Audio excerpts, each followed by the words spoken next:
Hello and welcome to the Any Given Sunday Australia podcast. Divisional previews. We've done 3. We're up to episode 4. It's the hottest division going around. It's the NFC North. It's my division. I can't wait to talk absolute drivel about this division. Joining me on the couch, at Danny Webb, AGSAU. I'm sure you're excited too, mate. We spoke about this before we went on air that you weren't going to be biased for this episode. You've already started with the hottest intro that we've done so far for the divisional round. So you clearly are. I'm pretty excited. At Charlie Pick, can you contain what I'm about to spew out? Pretty much? I don't think you can be contained. But I don't think this division can be contained either. There's lots of, there's the potential for great football. There's also some fascinating storylines. And it was a really, exciting division last year, and it's going to be exciting again this year. Yeah, I think we brought it up last episode. I think the biggest thing about this division, how hot it was during the season and how not it was in the postseason. Three teams to make the playoffs and all 3 out in the first week. But for different reasons. They all lost. They all lost. They actually, for the same reason that they didn't score as many points as the people they were playing against. That's a great reason. Same reason. Wow. But I think very different stories of those teams getting there. You know, the reason the Lions, for example, lost out in the first round of the playoffs is very different to why the Vikings did. I think that's safe to say. And the Packers, who were also there. Absolutely. And I don't care how biased it is, we held the Super Bowl champions to the lowest score of their Super Bowl run. So we're right up there. That was the Eagles, the Super Bowl champion Eagles. Who did I say? No, you just didn't say it. Any excuse. If we're going to talk about the Packers all episode, I've got to at least sneak the Eagles in at least once. Get them in there. All right, we're going to talk about the best additions. And Charlie, we're going to start with you with the Lions. This is more about the worst additions being the way it's left. Yeah, the way that if you cast your mind back to grade 5, grade 6 and learning positive and negative numbers, their addition has been negatives. They lost 2 of the best coordinators, their OC and DC, gone. And so, and those, we fell in love with them watching Hard Knocks. Everyone fell in love with the Lions and that whole team, and those coordinators were a big part of it. Dan Campbell has a massive job ahead of him. That's almost a little rebuild.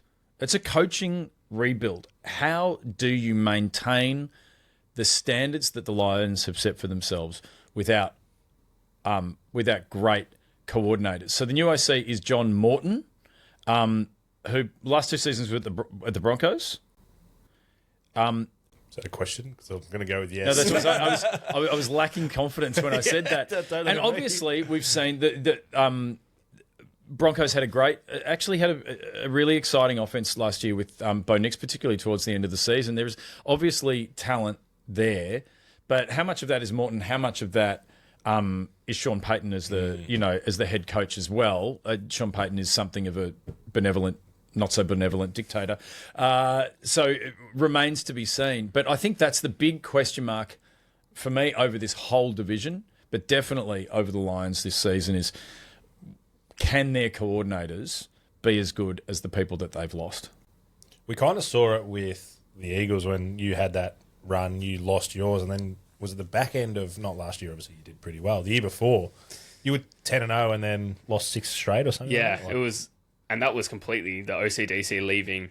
We had a Super Bowl run, lost both the OC and DC, and then we're out in the first round of the playoffs. So after you started so hot, it was just that back end of the season. Yeah. But it was started 10-0, played some easy teams. Let's be realistic about it. And then after that, just lost every single game straight. It was bad. It was a bad way to end the season. Thanks for bringing it up. Super Bowl champs, mate. You can cry into your tissues later. It's fine. But that just shows how big of a disadvantage, I guess it is, to lose those. And it comes with being, one of the best teams. They're number 1 in the NFC. You're going to lose people, and coaches are part of that. So if they can turn it around, though, it's obviously they haven't lost much as far as players. Yeah, and I think the positive is that DC Calvin Shepherd has actually been promoted in-house. So they haven't gone out and got someone else, which is the only small saving grace. Obviously not going to live up to the standards what they were last year, but at least he's been around the Lions, been around those sort of players. So it's he's been there for 4 years. Yeah. And also linebackers coaches, that's relatively sophisticated position. You know, like as far as really understanding the defense and what it needs to do, that is like he is well primed to do that. It'll be like it's fascinating. It's the cost of success. And I think, you know, we hope that they maintain, you know, that they're competitive and great because they've been a really exciting ride. The one thing you would say is they built it from the ground up. Like that, they were at rock bottom as a franchise and they have done it the hard way and built it. You know, like when everyone talks about a rebuild, ripping it down to the studs and building again, they're one of the examples of how to do it right. You do it the hard way. There aren't any fancy tricks. There's no shortcuts. They've done it the hard way. So you hope that institutional knowledge, the attitude, the lessons they've learned are all still there. Yeah. The Dan Campbell, knock us down, we'll chew your knees on the way back up. Yeah. That's the great stuff. The Vikings, Danny boy, you've got your eyes across. But again, theirs is about a subtraction, you know, losing Sam Darnold and moving on to, is it JJ McCarthy? Is he the man? Yeah, JJ McCarthy is the man and was meant to be the man last season. But obviously an injury got him out for the whole season and then Sam Darnold just came in and dominated. But when you've got someone to throw to like JJ, who's just going to be open always, no matter what sort of coverage that he's going up against, yeah, it's interesting. They've had to completely revamp their offensive line. They signed a few vets. They drafted Donovan Jackson in the first round, which is good. He's a guard. So everything they can do to protect the quarterback. The Vikings were super competitive last year when a lot of people wrote them off after JJ McCarthy went down with that injury, being like, well, they're not going to be up there. Well, they were facing the Lions in the final round of the regular season to take out that number one spot, which is huge, which is absolutely huge for them. Are you ready? My Packers finally did the first for 25 years or something. So pretty much my entire watching of NFL. We drafted a wide receiver in the first round. Not only that, I think it was the third round. I think we picked another one. So, but Matthew Golden has looked golden. His hands are so clean. So it'll be interesting to see. JJ was one of them. I think Jamar Chase was one of them. The guys that come out of college and kind of struggle a little bit early with the different size of the balls. So it'll be interesting to see if that is an issue. But I think us going forward, we kind of plugged the holes that we really were struggling. Losing Jair hurt me probably more than it hurt the team because I think he was definitely the cornerstone of that defense. Whether we have the guys to plug and play, and you know we've got Hardman's come in, whether he can kind of he's more of a spark on not safety in special teams. So just having that veteran presence, whether that kind of helps, and yeah, that the only thing is that defense is the only thing that's probably been our problem in the last couple of years, and losing Jair's definitely hurt us. But I think we can definitely match it with a lot of teams now on the offense, which is very exciting for me. Who's the Packers GM?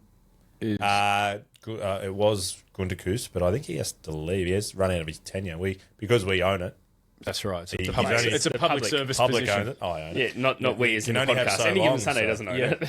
But Although we wish we did. We're a chance. The comments about Alexander leaving, you really get the sense that it was availability issues were the big question. It wasn't about money. It wasn't about playing, the quality of his play. It was about the fact that he was injured more than they were willing to carry. So it felt like the Packers made their decision for a reason. But you're right. Whether that defense can actually keep the Packers in the game, it'll be interesting to see. It'll be interesting to see because, you know, the Packers also, their running back, where did he go again? Which one? The one who went to the Eagles? But like you're going to have new weapons for offense and new weapons for defense. So it's almost like, is this a little bit of a refresh for the Packers? And I think somehow, I don't know how we've done it again, we're the youngest team in the league.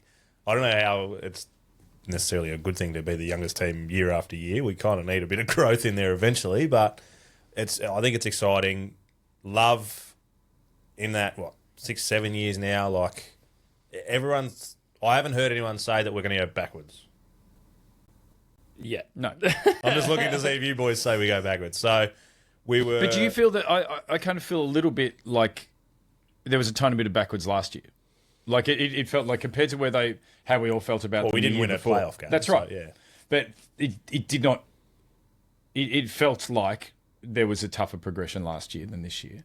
But that's generally good, and I think it'll be good for Love for it not all to go well. You learn more when it's hard. We had a lot of, like, he was injured early, played through it because he got injured against the Eagles, played through a little bit. So hopefully that mental toughness kind of builds a bit. But it definitely helped getting in the playoffs, running into a Dallas Cowboys compared to the Eagles. I'd much rather run in the Cowboys every year. Yeah, those Cowboys aren't going to be in the playoffs, are they? Speaking of another team that won't be in the playoffs, the Bears. Sorry. Interesting that you say Unless that. you've got a piping hot take in your pocket. It could be. It could be. But the most interesting part about this is Ben Johnson, the Lions offensive coordinator, the one who drew up all those trick plays, has actually gone to the Bears to be their head coach. Like, going into divisional, like going in the same division is huge. And I think, like, you know, he's got the Lions playbook. He would have it up in his head. And That's right. He was the main play caller. He's got it all. Like, that is a huge inside knowledge onto now, like, one of your rivals, one of your divisional rivals. They also picked up the tight end Colson Loveland, who we spoke about a little bit in the Colts preview. Should he have gone before? But anyway, I have heard he's started on fire. He started absolutely on fire, and they've also added 3 wide receivers and 2 tight ends, like, in total, in this little period where they're adding free agents and drafting, just giving Williams more and more options. And I do have a hot take on that later, but we'll get to that. Oh, that is good, because there's a good Caleb Williams conversation to be had. You know, in his first year, he did have 3 offensive coordinators, I think, in 3 weeks. And that's as hard a start as you're going to get. And 2 head coaches, no? Eberflus got fired halfway through the year after some very questionable play calling. But so it's really funny, like, because I heard some people last year question his decision making. I'm like going, well, he's learning from the best of the Bears as far as problematic decision making goes. They can't pick a coordinator. They can't settle on a coach. You'd think Ben Johnson is stability. That's a thing that Caleb Williams now has, is stability, and I think that is that makes a big difference. Yeah, he's not going anywhere. He's not going to get sacked for a few seasons yet as OC. Right, and sorry, he's not going to get sacked as coach for a few seasons. He's got a chance to do this, and it could be it's exactly what Williams needs to at least maximise his potential. I just love, and just to make it a little bit more Packers as I do, Ben Johnson came in and in his first press conference didn't say we need to beat the Lions. He said we need to beat the Packers. Because he already knows how to beat the Lions because he has the playbook. He's got the playbook. It just shows the Packers are in their heads, which I love. So Ben Johnson got Jared Goff in the MVP conversation. Will he do the same with Caleb Williams? There's a chance. No, too hot a take. That is a very, very hot take. That's dangerous. No, I'm not saying that he does do that, but I'm just saying it's going to be an interesting thing to watch. All right. Speaking of watching, a few players that haven't been getting the mentions that they probably deserve, and we need to watch. We'll start off with the Lions, Danny Boy. What do you got there, mate? Well, Frank, their big centre, has actually retired. So now they've got a super junior offensive line, which was like a strength in their 2024 season. So you take away that, is Goff going to have the same protection? Is he going to have the amount of time to run the plays that they want? He's already come back out and said they're running half the plays that they ran last year and half new ones. So a few of those trick plays are probably going to be in there. If you don't have that offensive line that was like, super tight knit and great at protection, are you going to be able to run those plays? Probably not. I reckon that Jason Kelsey really shows that the centre, he needs to be nearly as smart as the bloke behind him. So coming in with a fresh centre, that changes the game a little bit, I think. I also don't think they've announced who the centre is going to be. They've tried their left guard. They're trying a rookie. They're trying this. They're trying that. That is not what you want for a Lions team that was pretty dominant last year, and a whole hell of a lot had to do with the offensive line. Just a counterpoint to that, the 2 best, in my opinion, O-lines in the NFL last year, in my opinion, was the Eagles and the Bills. Both of them had new players at centre. And Eagles, though, he was sitting under Kelsey. Like, it wasn't as if he was a new player. He was just new to that position. I know, but change at centre doesn't necessarily mean that you lose that your O-line goes backwards. We had Connor McGovern took over at centre, and he came in from playing. He was playing left Like, he wasn't even playing centre. It was his first season playing centre. He came from the Cowboys to the Bills. So, He just poo-pooed your answer, mate. No, but I'm saying it just remains to be seen. You might get it right. But both had veterans. Like, they had experienced players stepping into that position that understood how the line worked. Yeah. Charles, I think not so much a new player, but pretty much a new addition is Aiden Hutchison to that team. That's right. Probably the biggest drop-off of any team because of an injury last year was the Lions and Aiden Hutchinson. Like, their defense still, like, it took 3, 4, 5, 6 more injuries before their defense really started to have trouble and wobble. But when Hutch went down, the whole conversation about the Lions changed. People started to say, can they go all the way after he went down? Whereas before that, they were saying that these are Super Bowl How favorites. far are they going to win? That's right. And he's looking really fit, and although obviously not playing preseason games, but standing on the sideline talking, doing all the interviews. He's the kind of guy that wouldn't matter, I don't think. You throw him in week 1, he'll be cherry ripe. You could even blindfold him, spin him around 3 times, not tell him what team he's going to be on. You put him in and he'll know what to do. He is that good. But that really does change the fortunes of of what that Lions defense can achieve. And all the word coming out of Detroit is he's recovered really well. Like, it's not. Well, he was pushing to play at the end of last year, remember? So I think it would have been too dicey if he had played. But that's talking potentially second round of the playoffs. If they actually had got through, then he potentially would have been playing. He definitely would have played in the Super Bowl if they had made it. But unfortunately, they didn't. He's an early favourite though for comeback player of the year. Very, very spicy. $3.75. Almost unbeatable. Yeah, well, I reckon McCaffrey's got a bit of a say in that. That's another episode. Yeah, okay. It remains to be seen. But yeah. I'll definitely talk about that when we get onto the San Fran 49ers.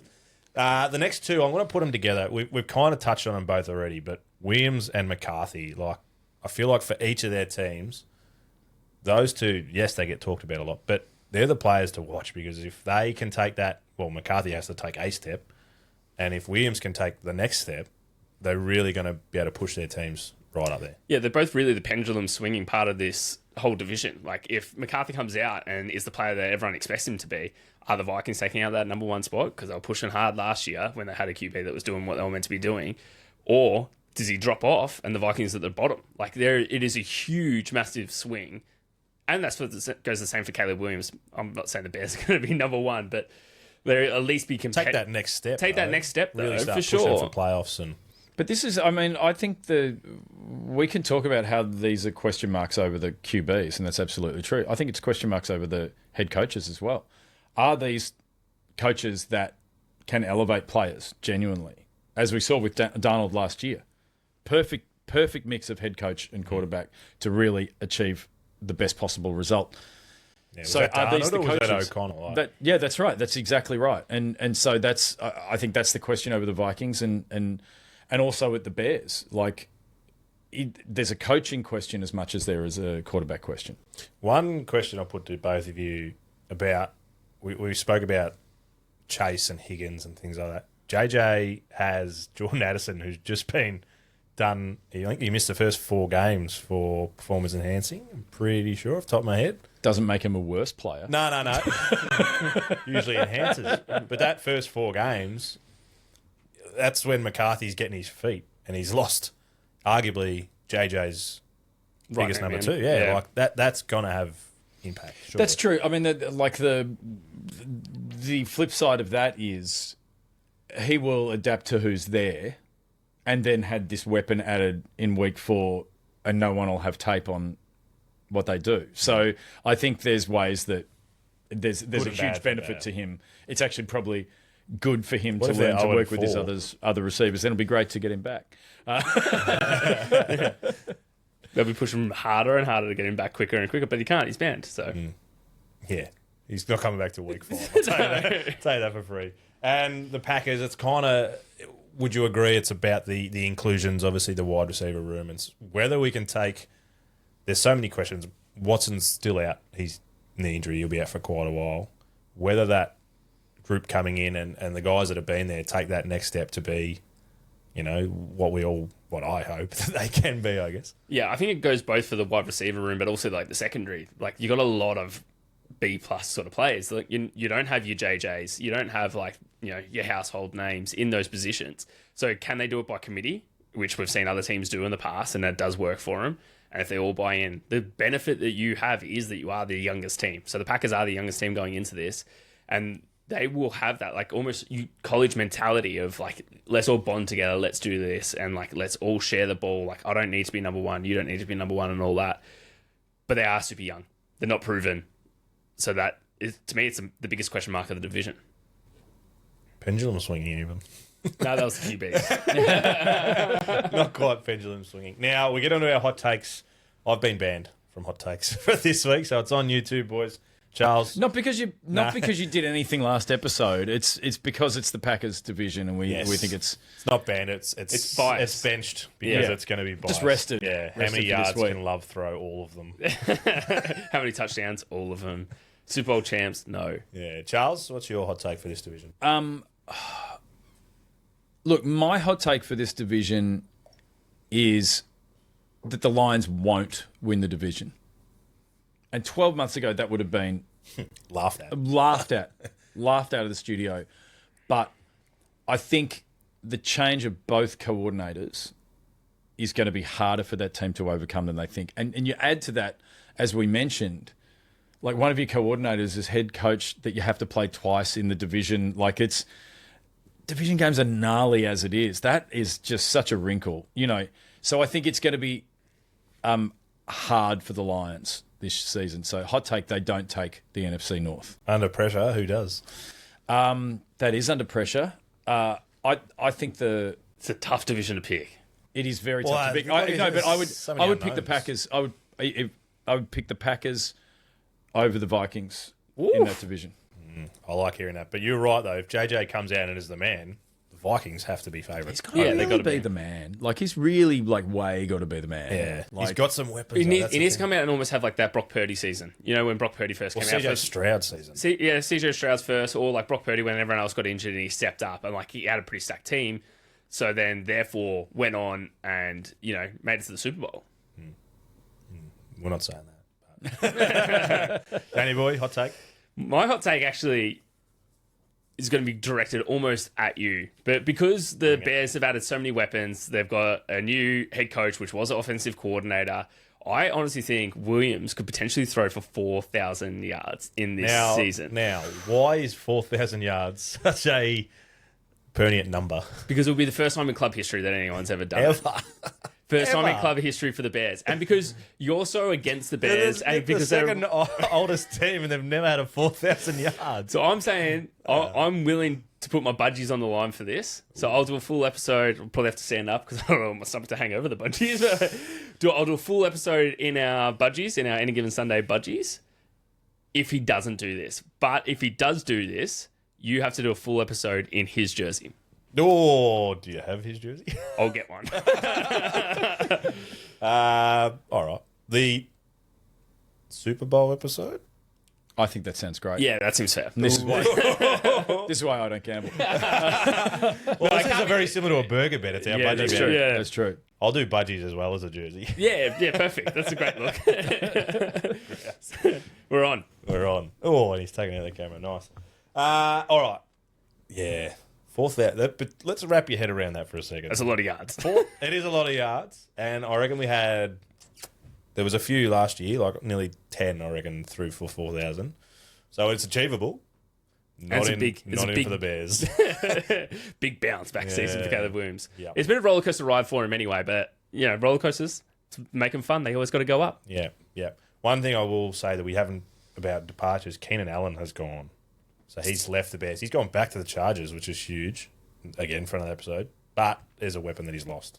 And just checking, apparently Keenan Allen looking great in preseason. It does. Looks amazing. Sorry.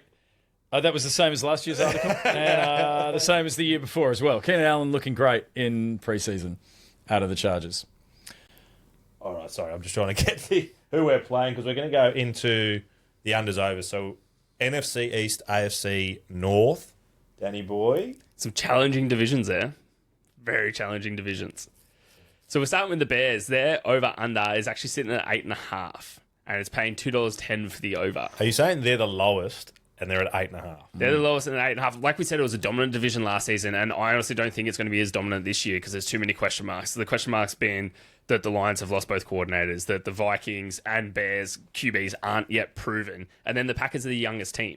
So to me, there's question marks over this whole division, and I honestly don't think this might as well be another hot take. Is this the Dubster fire that we're talking about? I just can't see it being as dominant a division as it was last year. It just won't happen. And I don't want to start with this one. How do we quantify that though? Well, I don't know, but the More Bears, losses than wins. Yeah. All right, so say $2.10. $2.10 to go over, so the favourite to go under 8.5. It's a good number because I reckon there's going to be, home ground advantage is going to be a real thing in this division. There's not going to be 16 or 3 teams that are getting 6 wins against one team. Like I reckon it could be almost. Yeah, each team winning 2 and losing 2. Yeah, it's going to be out of it. So I reckon 8.5 is a good number. I'm going to say unders because I hate them, but non-biased, it's a good number. Non-biased, take that. I reckon upwards of 8, which is I'm not a Bears man. They'd almost be happy with that, wouldn't they? Oh, they'd have to. Yeah. Yeah, an 8-win season is an improvement. Charles, 8.5. I'm going to go unders. I think 8 is. They could land at 8. It's a good number, about right. Well, I'm going to say they're going to get 9 because how else is he throwing for 4,000 yards if he's not getting some runs in there? Moving on, we got the Packers there. Over under is sitting at 9.5, and for over is actually $1.87. So they're favoured to go over that 9.5. So to have a 10-win season. Yeah. Obviously, don't need to ask you. Believe it or not, I'm saying overs. Yeah. Well, I'm going overs as well because I think they're pushing the Lions to win the division. So yeah, I think they will. And I'm going under because I reckon they're too young and too junior of a team. And there's too many question marks in that wide receiver room. Moving on, we've got the Vikings. Their over-under is at 9.5. And to go over with rookie QB sitting at $2.10. Yeah. So that's tricky. That's 9.5. 9.5. I'll start. I'm saying they're going over because I reckon if he performs well enough, they've got enough weapons everywhere else that they should get a 10-win season.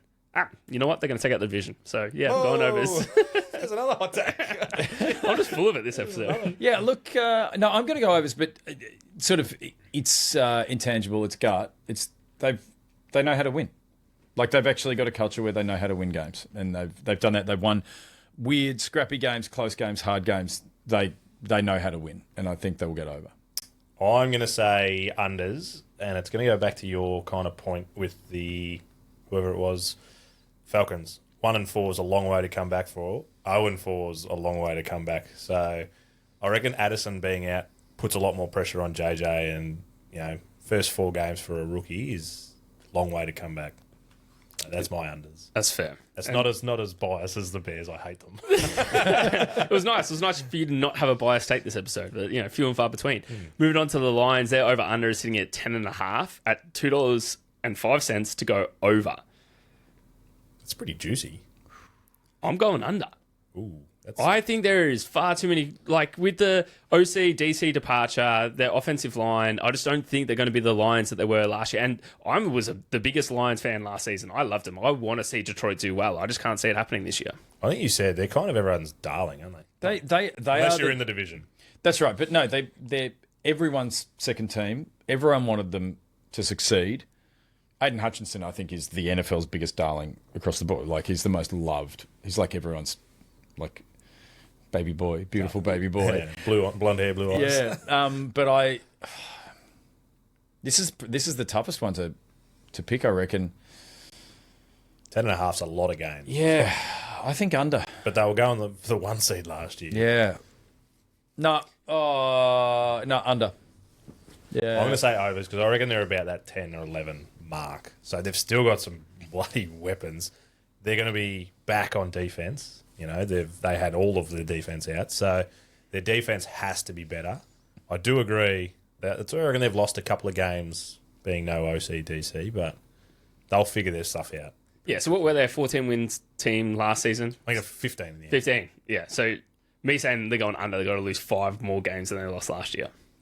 That's a big number. Actually, it doesn't. You both said We can't change it now. We're locked in. Locked in. All right.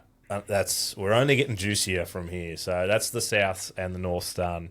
Next with the NFC West. Yeah, we'll move on to the West. NFC West. So again, just thinking that off the top of my head, It's going to be a juicy.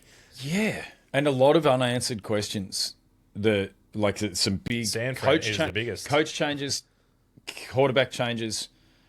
Injuries? There's a big question over one of the quarterbacks out of the West about Which I just learned about. Yeah, but a quarterback Where have I who been? some have recently listed in their top tier of quarterbacks, Recently paid. played, No came spoilers. home with a wet sail A at few the of end their of last quarterbacks season. have been paid, so it's not too. But possibly not even starting. So But we'll have to Juicy. wait till the next episode to find out who that is. And I'm going to finish it because it is the NFC North. So go, Pack, go, boys. yeah, it just didn't feel right.